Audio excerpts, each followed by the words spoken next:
Namaste. Heart to Heart, Volume 2, Talks and Questions and Answers from the Proceedings of the Seminars of Sahaj Marg, September-October 1987 at France, Madagascar and Switzerland by Pujya Shri Parthasarthi Rajagopalachari, Volume 2. We now come to the Talk 3, titled Astrology New Abhyasis. Maybe I should start with a few remarks about astrology. I did not know what Sigi was going to talk about yesterday and he took me by surprise. I do not want astrology to have any special interest for Abhyasis or for that matter any occult sciences. Astrology, the I Ching, the tarot, all these funny things, I will tell you the reason why. Not that they are not valid sciences, because I know many people who can give really astounding predictions, guidance, but it seems to convey some idea that our lives are fixed and that we come with a fixed destiny into this world, and that implies a contradiction with spiritual practice. In fact, anyone who really believes in astrology or the tarot or the I Ching, they should not even go to school, because going to school is trying to educate yourself. So you are going beyond what you came as into this world, nor should we take medicine when we are sick. So we have this rather unfortunate thing, especially in the East, where there are very predominant that an extreme belief in these things makes us fatalists, and it removes from the human being any incentive, any urge to develop. In short, if you are a real believer in these things, you are against change. And spirituality cannot tolerate such an attitude, because spirituality is change. How to change ourselves from what we are to something which is perhaps at the end of evolution, perhaps something which we should reach after billions of years, but yet which must be possible. So all that spirituality does or teaches is to say, bring that into existence today, and now this cannot possibly be predestined.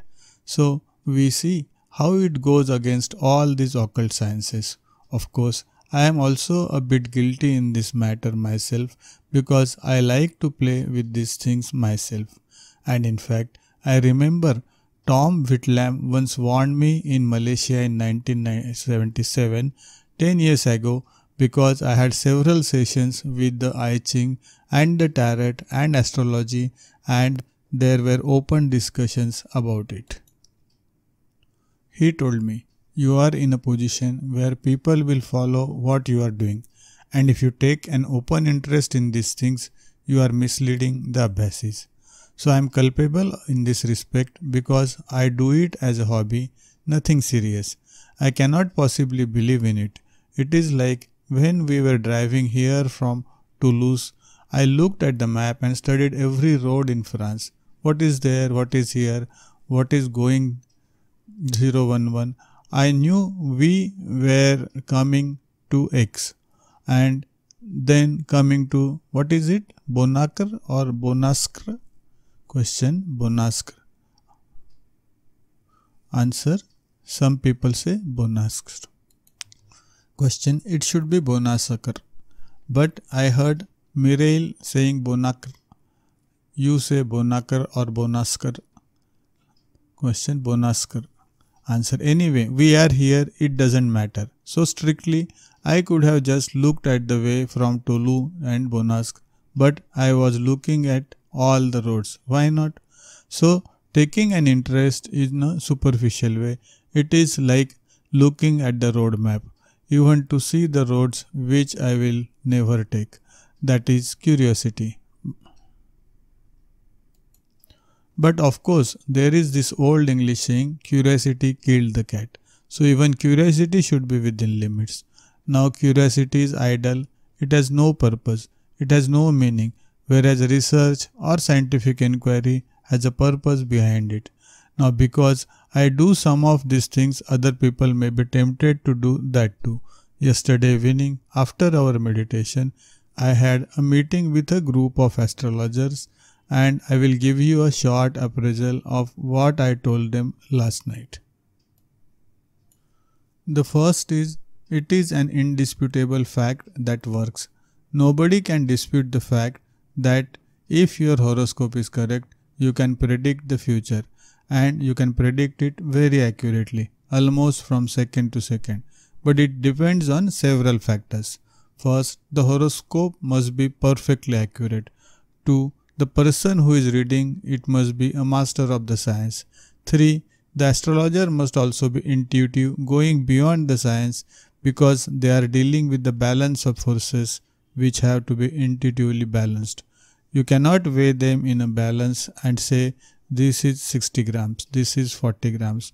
Therefore, 20 grams difference goes to Pluto or Neptune. They are dealing with intangibles. Therefore, they must be very capable of balancing the forces and coming to a conclusion.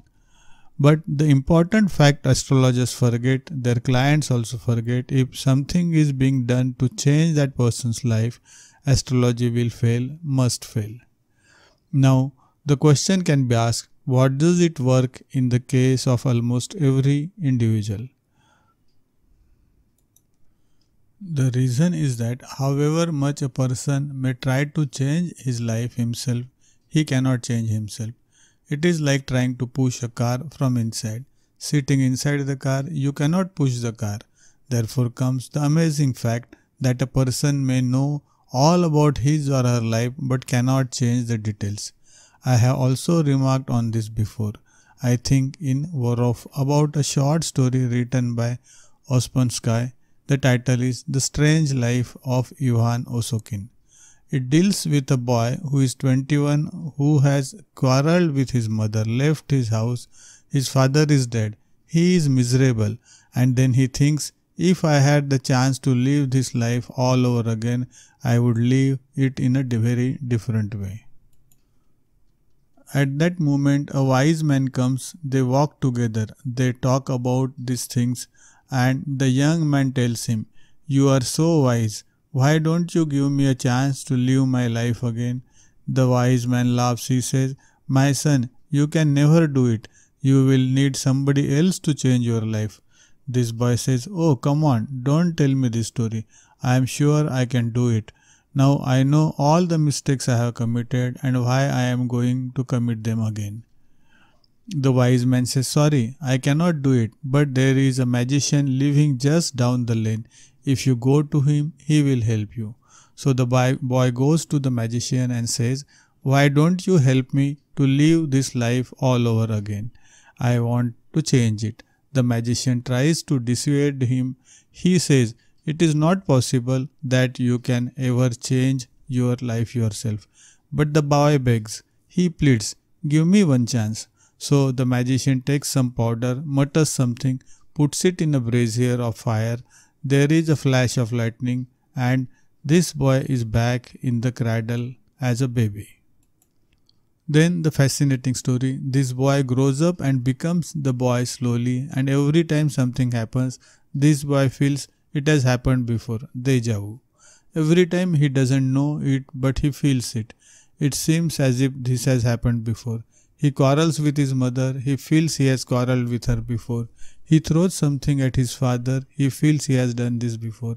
And then he comes to the age of 21 and he is there, exactly the same life. He could not change his life in one single detail. As I said, it is like trying to push a car sitting inside it. Ospensky uses this example to show that without a master, change in life is not possible.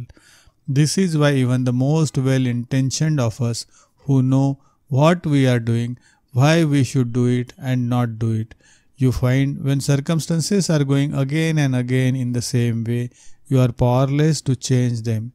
Even the best intentioned person, knowing what should be done and what should not be done, is unable to avoid them, like a gambler goes on gambling.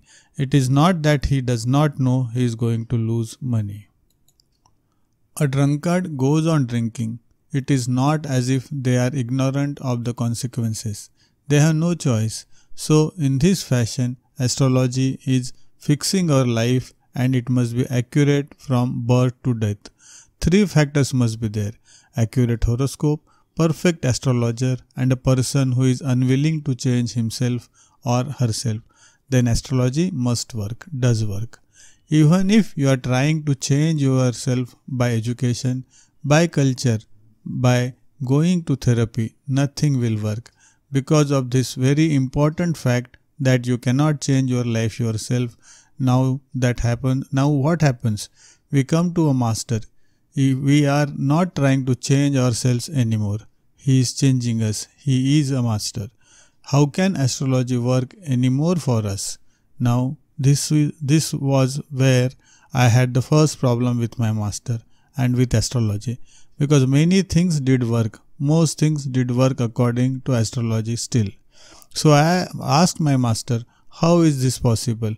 When I am with you, how can astrology still work? He said, because I allow it to work.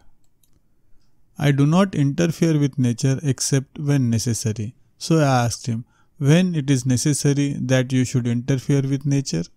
And he said, only when something in your destiny will affect your spiritual future. Now this is the explanation for people coming to Babuji and remaining what they are, though in the spiritual life they are progressing. He does not interfere with what need not be changed in us. Therefore, when we come as poor persons and try to become rich under Sahaj Marg system, it does not work unless in your horoscope it is there that you are to become rich also. Similarly, you can become very high spiritually, but you may become suddenly a beggar in spite of Sahaj Marg. And then again, we go to Babuji and say, Babuji, I came to you, but I have lost what little I had. He is very compassionate. He says, I will pray for you. There also, he does not interfere unless that poverty is going to make me run away from spirituality, in which case he may do something little to revive my faith, not otherwise. So this is the explanation of why Abhyasis have so many problems. A sick man comes and remains sick. A poor man comes poor and remains poor. A rich man comes and becomes poor. We all have this funny idea that the moment we come to master, there will be a total change in the direction in which we want it. A man who can never pass an exam wants to be a PhD and doctor of science. Babuji says, why on earth should be a PhD to be a spiritual person? So, while the master can do anything to you, for you, the only changes certain things to make our spiritual progress fast possible and realizable. Therefore, this funny fact that even though we are under the guidance of a master, under his overall control, yet astrology works for us too. The third fact which was most agonizing for me to understand was that I found astrology works even for my master. This I could not understand.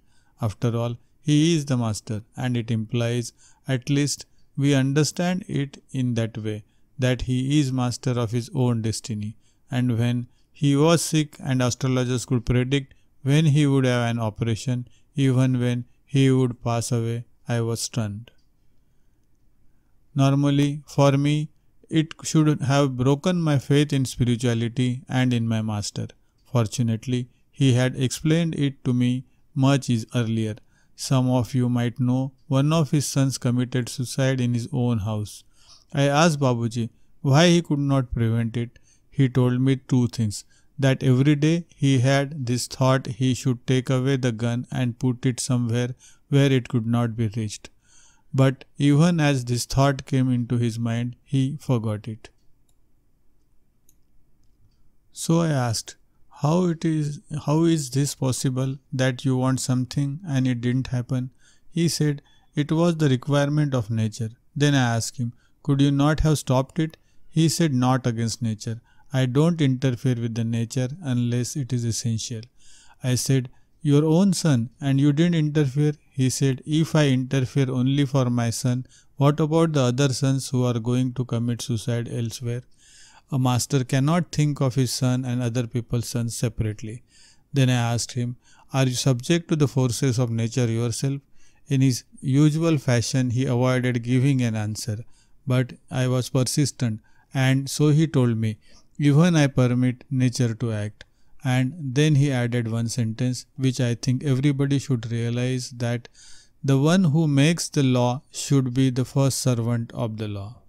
So he permits nature to work on him, act on him, and this is the most beautiful aspect of Sahaj Marg, because it is called the natural way and everything happens naturally, including the effect of the predestination on the master himself, but only on his physical existence. Please don't forget that. Like our bodies that we cannot change, nothing in the world can change your form or your figure. Can you change your height? Can you change your nose, your jaw, your bones? It is not possible. So the effects of astrology, or what we call astrology, what we bring into this world as our capital. The effect of astrology is really the effect of the capital that we bring into this world, are fixed only when we do nothing to bring an external force to change them. That is number one. The second point is we cannot change anything ourselves. The third thing is, if an external force like a master comes into our life, he can change anything that he wishes to change. The fourth thing is that if he permits certain things to happen, it is for our good. He changes only that which is necessary to be changed for our spiritual growth, and his generosity, his kindness extends only to our spiritual life. Therefore, this very fascinating thing, that whereas the master could change anything in this universe, whenever we approached him with problems, very grave problems like somebody dying, somebody sick with cancer, his answer was, "I will pray," because he did not want to use his own powers to change. It was an appeal to his master. If you agree, please effect this change for me, because his master is nature for him. So he does his work without changing the laws of nature by appealing to his master. If the master agrees, then man recovers. This was a big answer for me, because in the beginning I used to wonder why master had to pray. Could he not do it himself? But it was his humility, of course. The second one was the recognition that the lawmaker must obey the law. Any one of you who knows his family life knows that he did not change an atom of his existence. He was always poor. His children were always as they are. But there was always access to his master by prayer. So for us, this is the greatest message. When in trouble, pray to your master. Don't go to the astrologers. Now astrology is over. The second thing is all this talk about new abhyasis. I am a little disappointed with this talk of new abhyasis. How are they new? In what way are they new? Suppose a child is born now into my family. He is part of family. We don't make a fuss and say, "Oh, a new addition to my family." This is a new child in the family. It is something we have been waiting for, expecting with a great deal of expectation, love, anxiety. And when the child is born and the mother and life child are safe and happy and healthy, we celebrate. And some of us may also thank God for everything is well. This should be an attitude to new abhyasis. So please bear that in mind for the future. For me, there are no new abhyasis. Either we are all old abhyasis or we are all new abhyasis. There is no difference. It's like traveling in a train and people are coming into the train at each station. We don't want a song and dance and say new passengers have arrived. So why should we do it here? And in some way, it creates a distance between them and us. You make them feel as if they are guilty in coming late to Sahaj Marg. And more troublesome, we have a little ego that we are older than them in Sahaj Marg, as if we know better. Just because we are longer in something doesn't mean we know more about it than somebody else. Otherwise, the fish should know all about water. But It is man who knows more about water than the fish. Again, because we are studying it from outside, they are living from inside. So please forget that idea. And then I think it was Eva who spoke about the door when Babuji passed away. In some way, the door was closed. I remember someone wrote to Babuji 20 years back. He wanted to leave the mission. For some reason, he thought there were other gurus that were better than the master. But his letter said, I am leaving you and I hope that if I wish to come back, your doors will be open. Now, the reply that Babuji wrote to him was something very great. He said, my house has no doors. It's a doorless palace, always open. It is for us to go in or to go out. Nobody stops us. Now, how did this whole idea came to Eva's mind? Because in her heart, she had created a door where there is no door. Sometimes I am so troubled when you sit in a train and you find the bees or flies knocking against the glass window. They cannot go in, they cannot go out. They can see the other side, but there is a barrier which they cannot cross. They break their head against the glass. Even if you try to gently move them in the other direction, they will still go in the same way. All they have to do is to about turn and fly this way and they are free. We are like that. We break our heads against the barriers which we create ourselves. We say, this man is the door to eternity. And when that man physically disappears, we think the door is closed. Now this is not only blind faith, and if you don't mind my saying so, I hope ye will not object to this. It is foolish love, and a further rather unwholesome remark which I don't like to make. Really, it is misunderstanding of the master's teaching. This is what contributes to such things, because master has said repeatedly that Sahaj Marg will live for thousands of years, and he has written specifically, there will certainly be one after me who shall give you the same approaches as I am able to give you.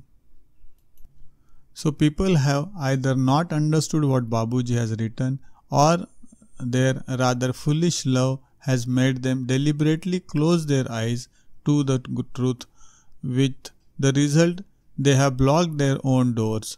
Now the unfortunate thing is that if I try to tell them something, they are not going to accept it. They will say, of course, what else can you say? You must say that you are the successor and you are the door.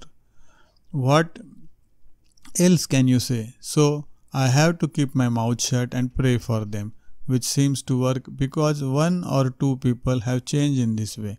Now what is the difficulty we have? We are ourselves our own difficulties. So we must believe the master to the level to which he wants us to believe. If my father had left some big debts behind him, the debtors can approach me to fulfill his debts, his obligations. A legal son has a great deal of liberty and enjoys his father's estate, his wealth. But if there are debts, the son also becomes liable for them. And the debtor does not say, I accept only the father, not the son. He catches hold of the son, come on, give me my money. Spiritual law is no different. If my master had made commitments, I have to fulfill them too. But my liability starts only when you accept me as his son, not otherwise. It's a very fortunate thing for me, because the less people demand of me, the less my responsibility is. So, on the one side, I am happy when people don't accept me, because it means less work, less responsibility for me. On the other side, I cannot pray for it, because it is going against my master's wishes, so I keep quiet. So this door, the door is where I want it, and if I say it is closed, it is closed. Very often, we see doors in hotels. We think the door will open inwards and we are pushing and pushing. Whereas if you just pull, you will see it is opening. The stupider the person, the more he pushes in the wrong direction. The intelligent man immediately pulls. He says, aha, this doesn't open that way, it opens this way. Our faith in Babuji, our so-called love for him, must be reflected in our obedience to him. If he says, "This is my spiritual son, he is my representative, he is my successor, he will lead you," if we don't follow that, our love for Babuji, so-called, our faith for Babuji, so-called, is a lie. Now I hate to say this because it would look as if I am publicizing myself, but the truth cannot be hidden, and it is sad that so few people have realized this. Only this morning I had a talk with a friend. I told him I was the most blessed person in this world because I am the only person for whom this problem never arose. I did not have to think of 2 doors and 3 doors and 1 master and 2 masters. But this is not a problem for you too. Nobody has asked you to recognize the successor as a master, but he is the son who must fulfill his father's duties. Accept him as such, isn't it? What is the problem? But they want either this or this, nothing in between. I have told people, very advanced people, who used to come to me for sittings as a preceptor, come to me now for sittings as a preceptor. I am still a preceptor. That has not changed. Then why are you not coming? But there is this funny idea that it must be either this or that. Like very often when we are friends and we can be friends for life. But if you marry a friend and you divorce it, you are enemies. It need not be like that. Father and son should be friends. Brother and brother should be friends. But we can be friends but not brothers. We can be friends but not sisters. We can be friends but not husband and wife. This is a funny situation in the world today, and even the relationship between the master and the disciple should be one of friendship.